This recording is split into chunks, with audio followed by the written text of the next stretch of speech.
참고로 상대 강도 지수에 대해서 설명드리면 가격의 상승 압력과 하락 압력 간의 상대적인 강도를 나타내는데요. 안녕하세요, 하다쇼트입니다. 셀 아메리카, 달러가 약세입니다. 미국이 흔들리고 있습니다. 얼마 전 트럼프 대통령이 금리 안 내리는 파월 의장을 해고하겠다고 강경 발언했습니다. 이게 얼마나 충격적인 발언이냐면요.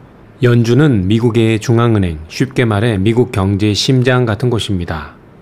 그런데 대통령이 중앙은행 독립성을 무시하고 해고 운운하니까 시장이 발칵 뒤집힌 거죠. 트럼프의 발언 직후 달러 인덱스는 97까지 하락했다가 이후 트럼프가 다시 파월 의장 해고할 생각 없다 라고 입장을 밝히면서 달러 인덱스는 99까지 회복한 상황입니다.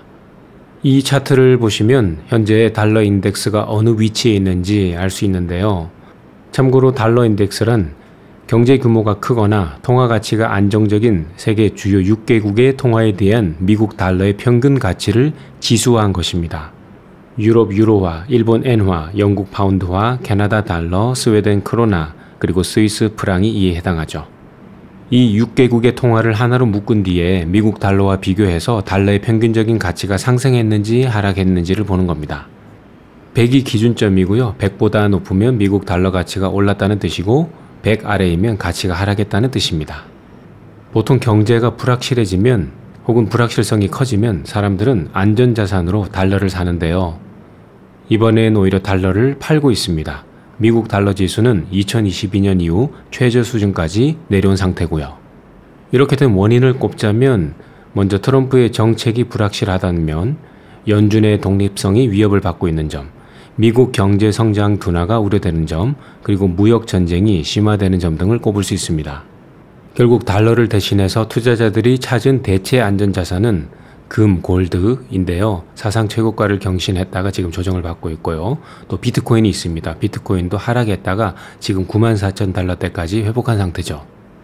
이 점은 결국 달러가 아닌 다른 자산으로 돈이 몰리고 있다는 것을 보여줍니다. 그런데요. 너무 달러가 많이 팔려서 혹은 하락해서 오히려 반등 가능성도 있습니다.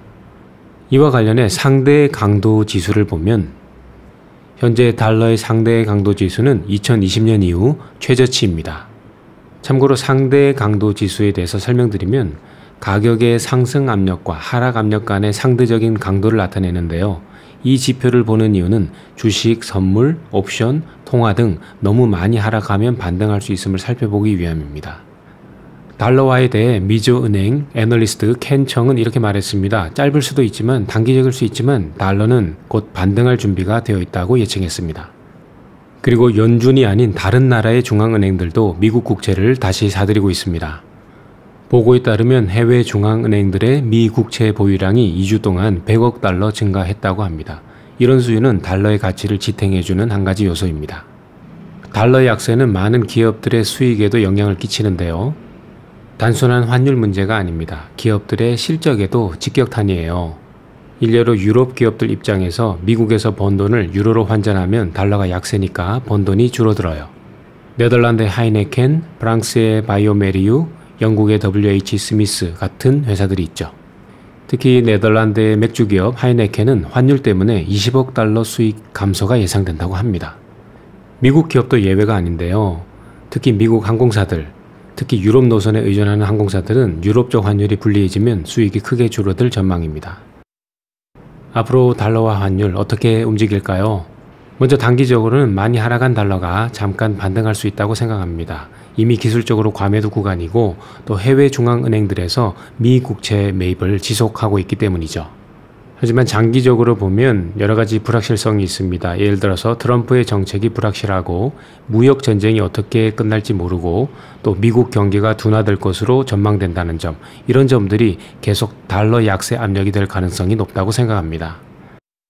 달러화를 포함한 환율 그리고 금리에 대한 전망은 늘 변동성이 크기 때문에 여러 전문가의 의견을 참고하시고 시시각각 변하는 거시경제를 계속 살펴보는 것이 중요할 것입니다. 오늘 살펴본 것처럼 달러 약세는 그냥 단순한 환율 문제가 아니고 미국 정치와 글로벌 경제 전반에 걸친 흐름이라는 점도 잊지 말도록 합시다.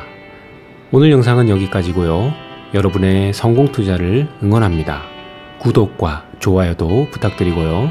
그럼 다음 영상에서 또 만나요.